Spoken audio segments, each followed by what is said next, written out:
जेव्हा जे बलात्कार करणारे आहेत, अत्याचार करणारे आहेत, जेव्हा त्यांचा स्वागत केला जातो, जेव्हा सत्कार केला जातो किंवा जेव्हा त्यांच्यासाठी टाळ्या वाजवल्या जातात, तेव्हा हे विकृत मानसिकता असलेले जे शैतान आहेत त्यांना असं वाटतं की आम्ही काही केलं तरी आम्हाला सपोर्ट करतील, उलट सत्ताधाऱ्यांकडून आमचं स्वागत केलं जाईल. अशी जेव्हा मानसिकता समाजात येते तेव्हा आपण खरंच पुढे चाललोय का काय असा विचार आपल्या मनात येतो. राज्यात अनेक अत्याचाराच्या घटना उघडकीस येत आहेत. कुठेतरी कायदा सुव्यवस्था बिघडवण्याचं काम किंवा राज्य सरकारकडून काही केलं जात नाही, नक्कीच. कारण आज महिलांवर होणारे अत्याचार, आज लहान 4 वर्षाच्या मुलींना पण सोडलं नाही. ही मानसिकता इतकी विकृत होत चालली आहे, जी बदलापूरची घटना आहे. आणि ही विकृत मानसिकता जी आहे ती ह्या कारणामुळे आहे, कारण का जेव्हा जे बलात्कार करणारे आहेत, अत्याचार करणारे आहेत, जेव्हा त्यांचा स्वागत केला जातो, जेव्हा सत्कार केला जातो किंवा जेव्हा त्यांच्यासाठी टाळ्या वाजवल्या जातात, तेव्हा हे विकृत मानसिकता असलेले जे शैतान आहेत त्यांना असं वाटतं की आम्ही काही केलं तरी आम्हाला सपोर्ट करतील, उलट सत्ताधाऱ्यांकडून आमचं स्वागत केलं जाईल. अशी जेव्हा मानसिकता समाजात येते तेव्हा आपण खरंच पुढे चाललोय का काय असा विचार आपल्या मनात येतो. आज त्या मुलींवर असेल किंवा डॉक्टरांवर होणारे अत्याचार असतील, हे तर रिपोर्ट होत आहेत. अनेक असे आहेत जे रिपोर्ट होत नाहीत. महिला अजूनही पोलीस स्टेशनपर्यंत यायला घाबरतात, कारण का पोलीस त्यांना साथ देत नाही आहेत, कारण का समाज त्यांना साथ देत नाही आहे, कारण का सत्ताधारी त्यांना साथ देत नाही आहेत. जेव्हा 4-4 दिवस लागतात कोणत्याही ऑफेन्सचं कॉग्निझन्स घ्यायला, जेव्हा घेतला जात नाही किंवा जेव्हा लगेच ट्रान्सफर केली जाते त्या अधिकाऱ्याची, तेव्हा महिलांनी जायचं तरी कुठे. आणि आज मी तुमच्या माध्यमातून सांगते, जर सत्ताधारी आपला साथ देत नसतील, जर प्रशासन आपला साथ देत नसेल, जर शाळांमध्ये कॉलेजमध्ये हे शिकवलं जात नाही की महिलांचा आदर सन्मान केला पाहिजे, तर कुठेतरी घरोघरी एक वडील म्हणून, एक भाऊ म्हणून, एक पती म्हणून कुठेतरी आपण आपल्या मुलांना सांगणं गरजेचं आहे की महिलांचा आदर होणं महत्त्वाचं आहे.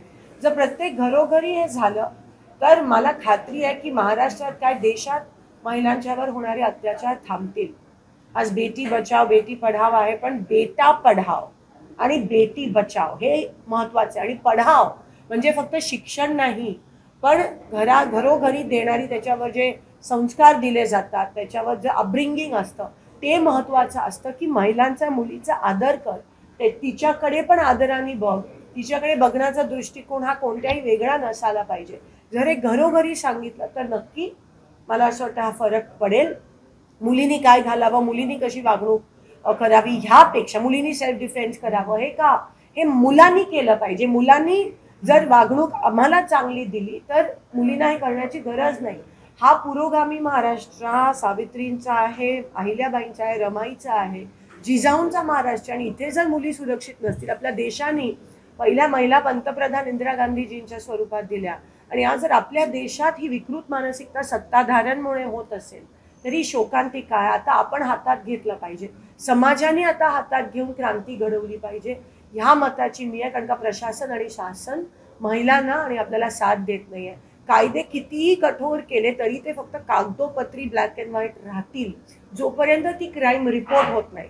पण क्राईम झालीच का पाहिजे, आणि क्राईम जर रिपोर्टच झाली पाहिजे तर तिला तो समाजाकडून तो सपोर्ट होणं गरजेचं आहे, जे आज होताना दिसत नाही आहे. कारण का एकंदरीत देशात वातावरण सत्ताधाऱ्यांमुळे हे अतिशय विकृत होत चालले. ते खरं मध्यंतरीच्या काळात लैंगिक शिक्षणाचं शालेय शिक्षणामध्ये समावेश असते, म्हणजे चळवळ झाली. आता लहान मुलांना पण सोडलं जातं, त्यामुळे गुड टच बॅड टच हे सगळे आता शालेय शिक्षणामधनं समावेश झालं पाहिजे, त्यांना लहान मुलांना शिकवलं गेलं पाहिजे असं आपल्याला वाटतं का? नक्कीच अवेअरनेस वाढला पाहिजे ह्याबद्दल. पण जसं मी म्हणाली, महिलेलाच मुलींनाच गुड टच बॅड टच शिकवलं जातं, पण मुलांना पण शिकवलं गेलं पाहिजे की एक आदर, सन्मान, रिस्पेक्ट मुलींच्या प्रती असायला पाहिजे.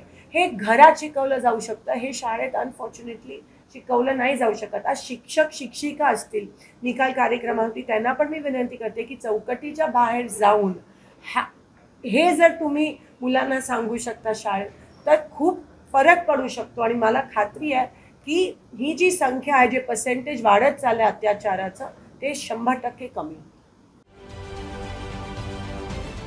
महाराष्ट्रातील सर्व बातम्यांचे विश्वासार्ह व्यासपीठ. सकाळच्या सर्व सोशल मीडिया प्लॅटफॉर्मला लाईक, फॉलो आणि सबस्क्राईब करा. तसंच सर्व नोटिफिकेशनसाठी बेल आयकॉन प्रेस करायला विसरू नका.